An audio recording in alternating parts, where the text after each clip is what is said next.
السلام عليكم، حياكم الله اخواني الاعزاء، كل الحب وكل التحيه للجميع. اسعد الله، ما ادري الان صباح ولا مساء. اسعد الله اوقاتكم حبايبي. هذه دينامة المويه اللي تكلمنا عليها قبل فتره، وشفت كثير من الشباب اجروا عليها كثير من التجارب في الجزائر والاردن والمغرب ومصر واليمن. اسال الله لكم التوفيق. حاولت اني اجمعها، طبعا انا شليت شركه كويسه هنا امريكي توقع ذات جوده عاليه، سويتها في مخرطه بشكل جميل. وهذه برضه موتور او محرك تبع العاب الاطفال ابو 4 عجل، ايضا ثبتها طبعا بشكل جميل. وما فيش اي طبعا خدعه للي ما يعرف شيء حسن دبوه. هذه هنا اسلاك الدينامو، وهذه اسلاك المولد او المحرك. هذا ايضا اساسا هو محرك، تلاحظوا هذا سلكه داخل هنا. طبعا انا اكون صريح معكم، جهزتها ابغى اشيلها معي اليمن للبيت. جربتها طبعا على طاقه شمسيه، اني احاول اشغلها على طاقه شمسيه. جربتها برضا افكار حلوه بنظام الكمبستر اشغله عليها، ويعطيني ال 220 ال 110 ال 24 وال 14 فولت، كل شيء يعطيني. ولكن قد يكون امبيره متوسط، ولكن هو يفك أزمة فقط، يفك أزمة. وأنا أتكلم إنه يفك أزمة في خلقة بر، في بيت متواضع بسيط. في بعض الناس للأسف مع مكيفات في بيته ومعها كماليات كبيرة، فيتكلم يقول لك وش يسوي هذا. ولكن للإنسان البسيط في سوريا مع غرفة أو غرفتين، أو في اليمن أو في العراق أو في أي دولة بشكل عام، أو حتى هنا في السعودية في البر، معك خيمة صغيرة تشغل عليك لمبتين أو تشغل تلفزيون، ما أنت بخسران شيء.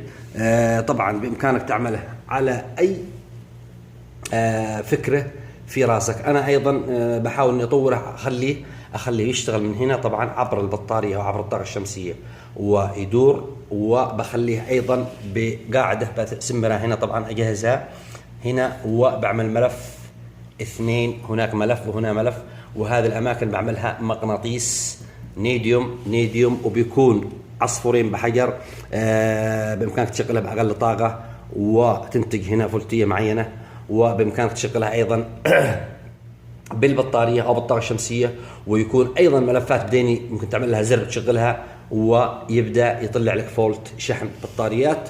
وهنا كهرباء منزلية. أكون صريح معكم، يعلم الله أني فكفكت أجزاء منه. أنا جهزته على أساس أن هذا بيكون هنا، هذا بيكون هنا اللي هو بلاك أو مخرج كهرباء 110 220 طبعا باللمبات هذه. وهنا سويتش، والخلف في الخلف هنا ناوي أعمل فيش دي سي عشان أخرج منه فولتية منعمة بدائرة تنعيم، دائرة دايود، عبر دايود، عشان لو احتجت مثلا لفولتية 24 أو 12 فولت لأي شغلة معي. هنا هذه مهمة جدا طبعا اللي يريد الفكرة منوعة، يشتيها 220، يشتيها 110، يشتيها 24، يشتيها 12، يشتيها حتى 8 فولت. هذه دائرة طبعا نشرت عليها قبل فترة، دائرة مقاومة متغيرة. تلاحظوا كيف اشتغلت مجرد ما دورت الزر. بيعطي دوران متعدد. طبعا انا ابغى 220، بخليها على الاخر. ولعت اللمبة مباشر، لاحظوا.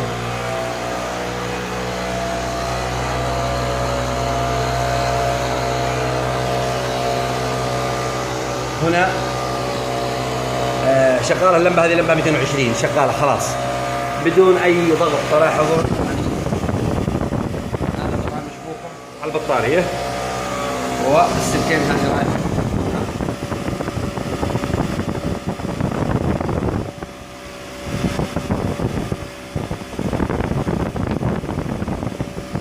رايح الى وين؟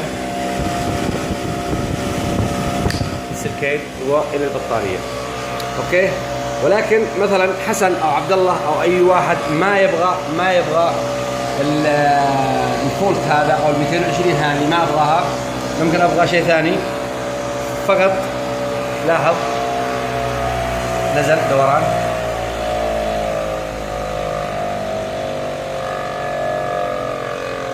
وببدأ هنا طبعا تلاحظوا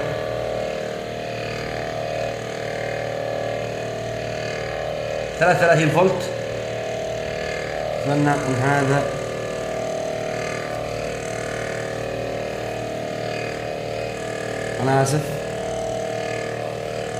انا اسف طبعا مفصول ما هو 33. لاحظوا بضغط الزر هذا اني خليت الدي سي نظام. هذه تلاحظوا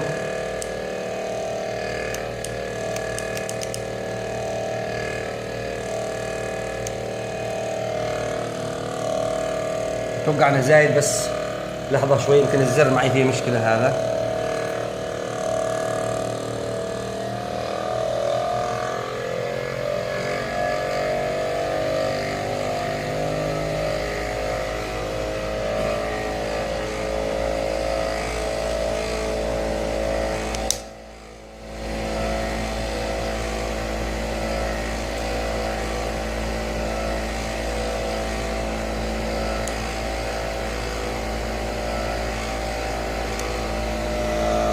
بوقف طبعا بالزر هذا في مشكله فقط. الان الفولتيه هي فولتيه مرتفعه، تلاحظوا انا ابغاها مثلا 110.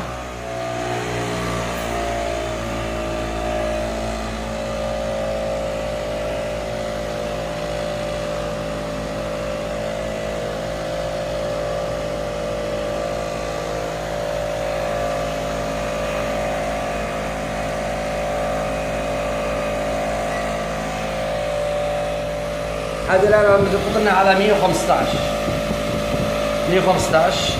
لاحظوا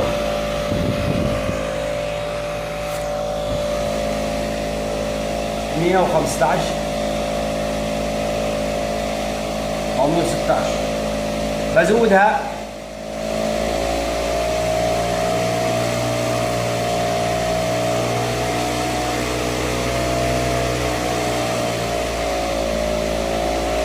الرقم اللي تبغاه.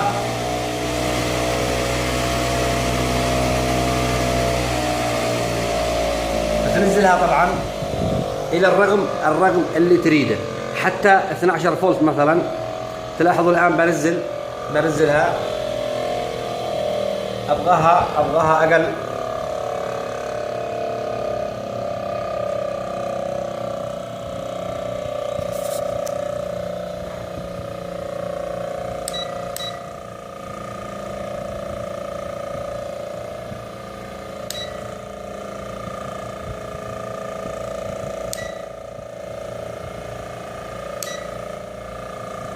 في مشكلة في الجهاز طبعا، بيعطي على الدي سي طبعا عشان تكونوا على بينة، بيعطي على الدي سي هنا 61 فولت.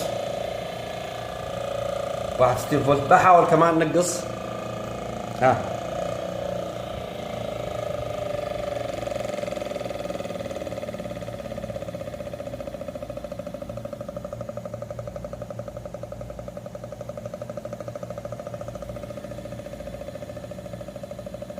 28 فولت او 26 فولت لو معك بطاريتين.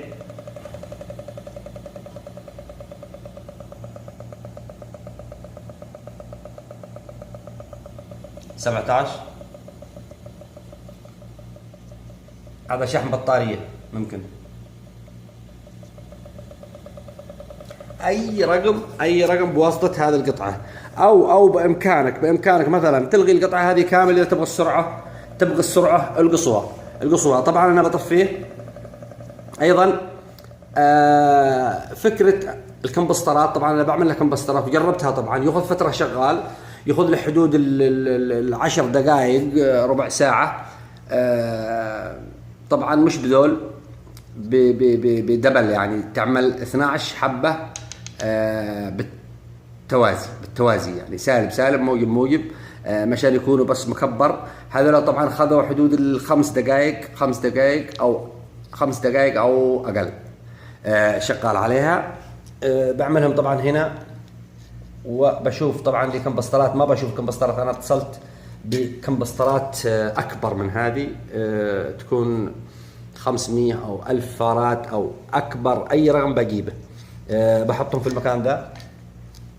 بامكانك ايضا تخزن فيه فولتيه لاي فتره تبغاها في الكمبسترات. فجاه تضطر لها، مثلا بتشغل به سياره، بتحتاجه في اي شغله، بتجيب الكمبسترات فيها كهرباء، بتشغله لفتره معينه، ممكن حتى حدود 10 دقائق ربع ساعه بدون كهرباء. فكرته هنا ما هي معقده نهائيا. هذا دولاب سويته ثقيل طبعا حق السيور الرياضيه، عملته مشان يعطيها عزم. لما بفصلها بتاخذ لها فتره شغاله.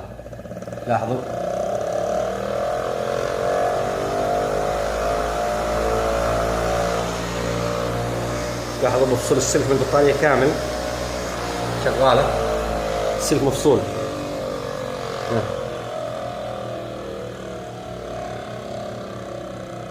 بيساعد الدولاب المعدل على تخفيض صرفيتها من الامبير، تخفيض الامبير، و تأخير او بقائها شغالة لفترة اطول. طبعا الفكرة ممكن تطور بأي وسيلة، وكل واحد له اسلوبه وله طريقته. بإمكانك تكبر الدولاب هذا يكون اكبر. انا تجنبت السيور، قلت احسن مشان الاحتكاك طبعا مباشر. وسويت بينهم دولاب معدل لا باس به في الوزن.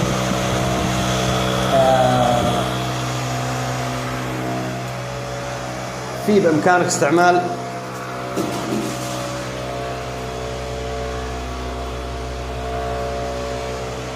دائرة، هذه أيضا دائرة رفع الفولت للمولد. مثلا دار مثلا 12 فولت، واعطاك مثلا 180، اعطاك 180 فولت هنا، اعطاك 110.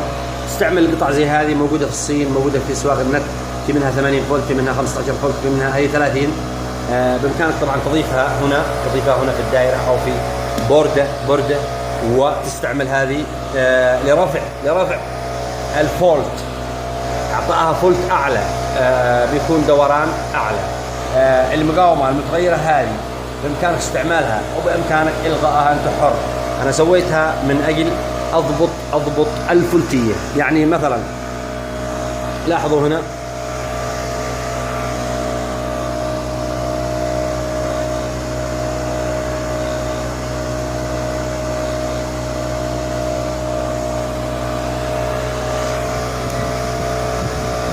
تلاحظوا 134 ابغاها مثلا 110.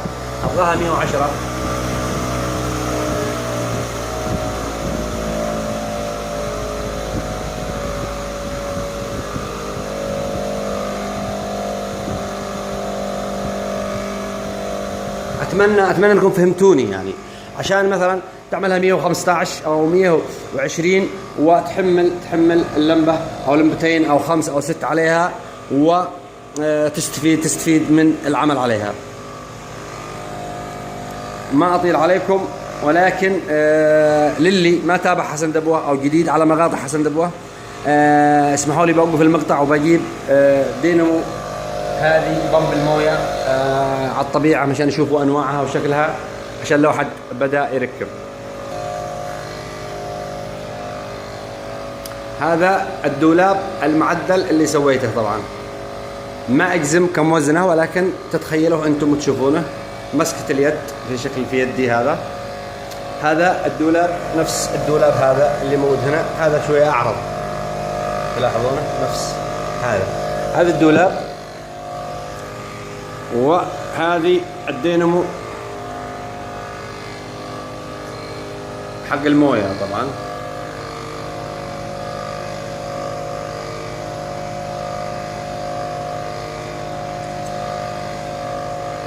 وفي منها طبعا انواع كثيره، في منها انواع كثيره.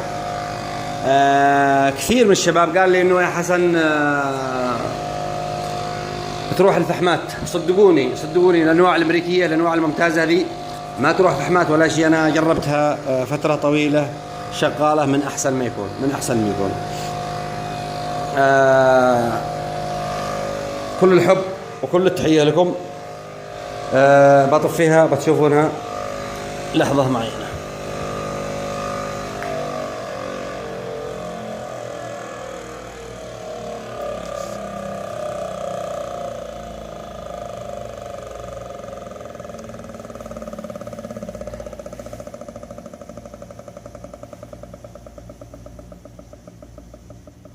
طبعا في مروحة هنا، هذه أنا تعمدت إن تكون هنا عشان أي ضغط على الدينامو ماشي يكون سخانة، وفعلا ما فيش سخانة فيها. فذي كويسة جدا، بتكون للمولد أو للمحرك وأيضا للدائرة الكهربائية بتكون هنا في المكان ده. القطع الإلكترونية هذه الكمبسترات ممكن تسويها في الأعلى أو تسويها تحت، من أجل ما فيش يكون أي ضغط عليها. القطعة طبعا ما فيش فيها أي، هذا حديد، اعتذر، هذا حديد فقط.